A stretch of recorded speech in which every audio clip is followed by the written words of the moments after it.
नमस्कार दोस्तों, स्वागत है आपका देश विदेश की ताजा खबरों की इस वीडियो में। दोस्तों, आज की मुख्य और ताजा खबरों के मुताबिक राहत की खबर। पिछले 5 महीनों में पहली बार लगातार घट रहे हैं कोरोना के नए मरीजों की संख्या। साथ ही दोस्तों, सीमा पर तनाव के बीच मोदी सरकार का बड़ा फैसला। चीनी बॉर्डर से जोड़ने वाले सभी राजमार्ग 10 मीटर होंगे चौड़े। तो इस खबर के बारे में भी आपको बताएंगे। साथ ही दोस्तों, कोरोना वैक्सीन को लेकर बड़ी खुशखबरी। स्वदेशी कोवैक्सीन का पहला ट्रायल कामयाब, नहीं दिखा कोई भी दुष्प्रभाव। इसी के साथ दोस्तों, 1 जनवरी से बदल जाएंगे चेक भुगतान सिस्टम से जुड़े नियम। जरूरी जानकारी को ना करें अनदेखी। जी हां, तो इस खबर के बारे में भी आपको बताएंगे। साथ ही दोस्तों, खराब रिकॉर्ड वाले अफसरों को समय से पहले सेवानिवृत्त करना सही, सरकार के फैसले पर लगी मुहर। जी हां, तो इस खबर के बारे में भी आपको बताएंगे। वहीं दोस्तों, मौसम विभाग की ओर से एक बड़ी खबर आ रही है। जी हां, अब कड़ाके की ठंड के बीच IMD का अलर्ट। इन राज्यों में होगी भारी बारिश। आपके राज्य में क्या रहेगा मौसम का हाल, जानेंगे इस वीडियो में। साथ ही दोस्तों, बड़ी खबर, 1 जनवरी से इन स्मार्टफोन से बंद हो जाएगा व्हाट्सएप। देखिए पूरी लिस्ट।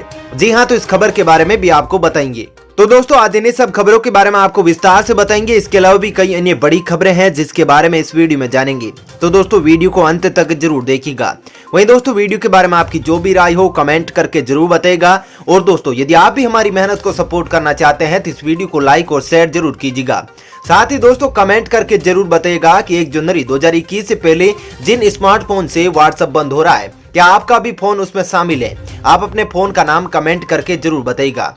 तो चलिए दोस्तों, एक एक करके सभी बड़ी खबरों को विस्तार से जानते हैं। पहली खबर, राहत की खबर। पिछले 5 महीनों में पहली बार लगातार घट रहे कोरोना के नए मरीजों की संख्या।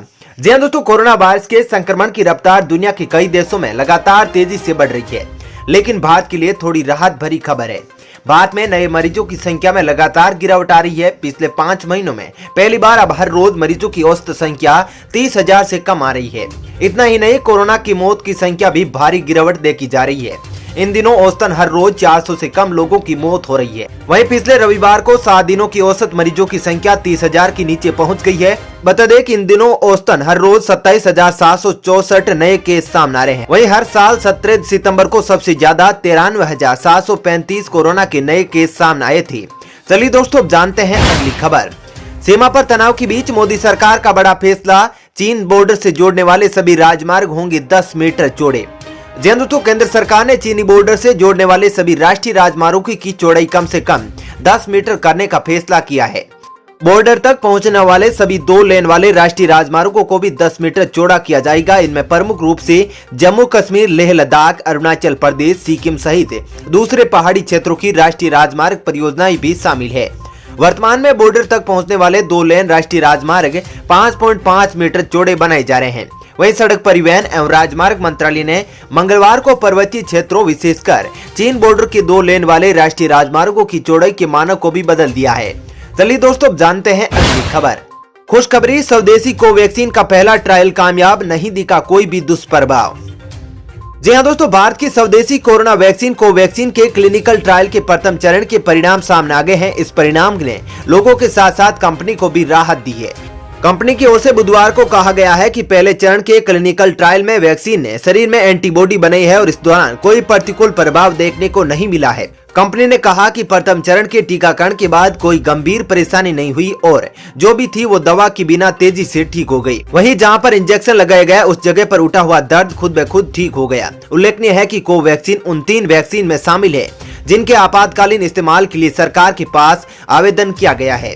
चलिए दोस्तों, अब जानते हैं अगली खबर। 1 जनवरी से बदल जाएगा चेक भुगतान सिस्टम, जरूरी जानकारी को ना करें अनदेखी। जी दोस्तों, भारतीय रिजर्व बैंक ने इस साल की शुरुआत में चेक भुगतान के लिए सकारात्मक वेतन प्रणाली शुरू करने का फैसला किया है। नए नियम के तहत 50,000 रुपए से अधिक के भुगतान के लिए प्रमुख विवरणों की पुनः पुष्टि की आवश्यकता होगी। यह नया चेक भुगतान 1 जनवरी 2021 से लागू होगा। ध्यान देने वाली बात है कि यह घोषणा RBI गवर्नर शक्तिकांत दास ने अगले MPC में की थी। नए नियम पॉजिटिव पे को उपभोक्ता सुरक्षा को ध्यान में रखने और भुगतान की जांच करने के संबंध में धोखाधड़ी और दुर्व्यवहार के मामलों को कम करने के लिए पेश किया गया है।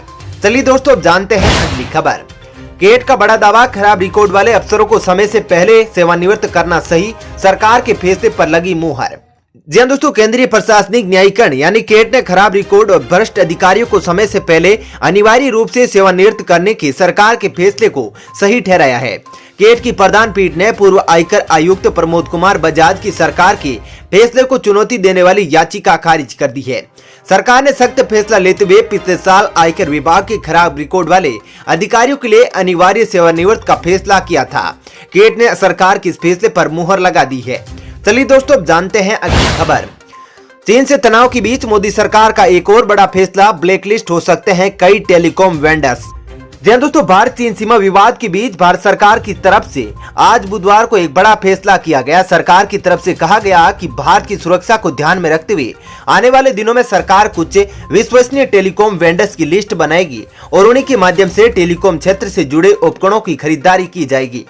माना जा रहा है कि भारत सरकार इसी के माध्यम से कई वेंडर्स को ब्लैक लिस्ट कर सकती है। अगर ऐसा होता है तो भविष्य में चीन को एक और बड़ा झटका लग सकता है। केंद्रीय मंत्री रविशंकर प्रसाद ने कहा कि भारत सरकार ने देश की सुरक्षा को ध्यान में रखते हुए टेलीकॉम क्षेत्र के लिए नेशनल सिक्योरिटी डायरेक्टिव्स को मंजूरी दे दी है और अब इसी के माध्यम से उपकरणों की खरीदारी के लिए एक सप्लाई चेन बनाई जाएगी। चलिए दोस्तों, जानते हैं अगली खबर।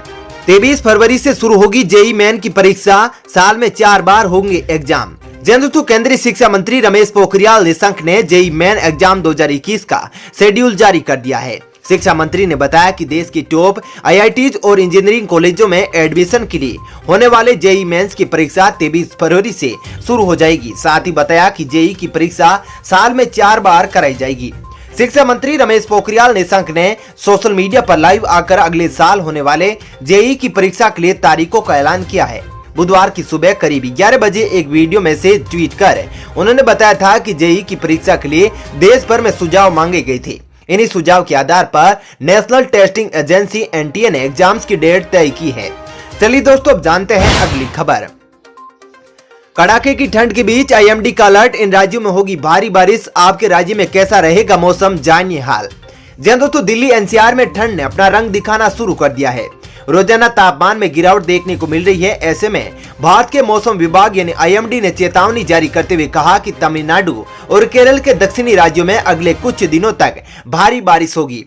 मौसम विभाग के अनुसार तमिलनाडु, पुडुचेरी और कराईकल में अलग अलग स्थानों पर भारी वर्षा की संभावना है। यहाँ पर बिजली के साथ साथ गरज चमक भी दिखाई देगी।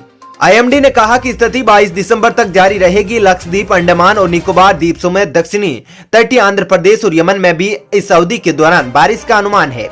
मौसम विभाग ने अपने पूर्वानुमान में कहा कि देश के शेष हिस्सों में मौसम शुष्क रहने की संभावना है। आईएमडी ने कहा कि पंजाब, हरियाणा, चंडीगढ़, दिल्ली, उत्तरी राजस्थान और पश्चिमी उत्तर प्रदेश में अगले 2 दिनों तक ठंड के दिनों की स्थिति लगातार बनी रहने की संभावना है। इनमें से कुछ क्षेत्र शुक्रवार और शनिवार को गंभीर शीतलहर का अनुभव कर सकते हैं। चलिए दोस्तों, अब जानते हैं अगली खबर। देश में आने वाले दिनों में एंटी माइक्रोबियल रेजिडेंस का खतरा, नीति आयोग ने किया आगाह। जी दोस्तों, नीति आयोग ने आगाह किया है कि देश में आने वाले दिनों में एंटी माइक्रोबियल रेजिस्टेंस यानी रोगाणुरोधी प्रतिरोध एक ऐसा खतरा बनकर उभर सकता है जिस पर समय रहते काबू पाने की जरूरत है। आयोग ने सुझाव दिया है कि सरकार को व्यापक सर्विलांस तंत्र विकसित करना चाहिए, तभी भविष्य में इसे निपटा जा सकता है। एंटी माइक्रोबियल रेसिस्टेंस यानी एमएमआर एक ऐसी क्षमता होती है जिसके जरिए सूक्ष्मजीवी पर एंटीबायोटिक दवाओं का असर होना बंद हो जाता है। ऐसा होने पर अगर कभी व्यक्ति गंभीर तौर पर बीमार होता है और शरीर के भीतर पनपरे अवांछित सूक्ष्मजीवी दवा से ज्यादा ताकतवर हो जाते हैं तो व्यक्ति का ठीक होना बेहद मुश्किल हो जाता है। चलिए दोस्तों, अब जानते हैं अगली खबर। बड़ी खबर, 1 जनवरी 2021 से इन स्मार्टफोन में बंद हो जाएगा व्हाट्सएप, देखिए लिस्ट। जी दोस्तों, नया साल शुरू होने पर व्हाट्सएप पुराने ऑपरेटिंग सिस्टम से अपना सपोर्ट बंद कर देता है और अब मैसेजिंग ऐप ने एक बार फिर से अपनी लिस्ट जारी की है। 2021 के शुरू होने पर यानी कि 1 जनवरी से व्हाट्सएप कुछ पुराने एंड्रॉइड फोन और आईफोन का काम करना बंद कर देगा। रिपोर्ट के मुताबिक iOS 9 और एंड्रॉइड 4.0.3 ऑपरेटिंग सिस्टम से नीचे की स्मार्टफोन पर काम करने वाले स्मार्टफोन पर नहीं चलेगा। व्हाट्सएप का सपोर्ट पेज यूजर्स को ऑपरेटिंग सिस्टम के लेटेस्ट वर्जन का इस्तेमाल करने की सलाह देता है जिससे कि वे सारे फीचर्स का इस्तेमाल कर सके। बताया गया है कि व्हाट्सएप के सारे फीचर्स इस्तेमाल करने के लिए आईफोन यूजर्स को iOS 9 या उससे ऊपर और एंड्रॉइड यूजर्स को 4.0.3 या उससे ऊपर के वर्जन का इस्तेमाल करना जरूरी है। चलिए दोस्तों, जानते हैं अगली खबर। रेल यात्रियों के लिए खुशखबरी, देखिए किस तरह से आरामदायक होने जा रहा है आपका सफर। जी दोस्तों, रेल यात्रियों के लिए खुशखबरी है। भारतीय रेलवे की ओर से यात्रा की सुविधाजनक और आरामदायक बनाने के लिए बोगियों की साइड लोअर बर्थ के डिजाइन में बड़ा बदलाव किया गया है। इस बर्थ में सफर करने वाले यात्रियों की शिकायत रहती है कि उन्हें सोने और बैठने उठने में परेशानी का सामना करना पड़ता है। दोनों सीटों के बीच गैप की वजह से यात्रियों की पीठ में दर्द हो जाता है। वहीं कुछ दिन पहले ट्विटर पर एक वीडियो वायरल हुआ था, जिसमें एक अधिकारी नई लोअर साइड बर्थ की विशेषता बता रहा है। इस वीडियो को अब रेल मंत्री पीयूष गोयल ने भी ट्वीट किया है। चलिए दोस्तों, फिलहाल इस वीडियो में इतना ही। ऐसी ही खबरें देखते रहने के लिए आप हमारे चैनल को सब्सक्राइब जरूर कीजिएगा। साथ ही दोस्तों, वीडियो के बारे में आपकी जो भी राय हो कमेंट करके जरूर बताइएगा। और दोस्तों, यदि आप भी हमारी मेहनत को सपोर्ट करना चाहते हैं तो इस वीडियो को लाइक और शेयर जरूर कीजिएगा। धन्यवाद।